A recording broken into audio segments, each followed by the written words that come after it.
अस्सलाम वालेकुम व्यूअर्स, मेरे social media channel A Rahman यस्मैन में आप सब लोगों को खुशामदीद। और करंट अफेयर के इस सेगमेंट में हम बात करेंगे आज फौज सियासतदानों को कुछ करने नहीं देती।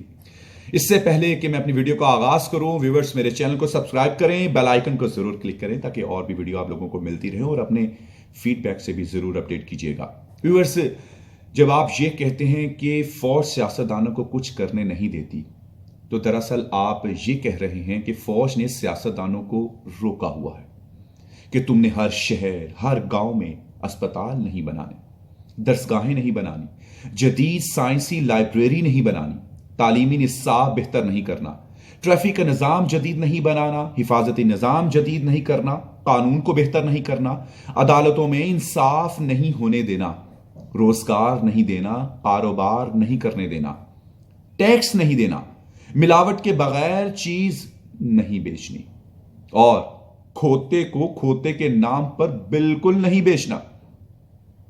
तो मेरा सवाल है, और सवाल यह पैदा होता है कि फिर ये सियासतदान ऐसी जालिम फौज के होते हुए खुद अरबों खरबों के मालिक कैसे बन गए?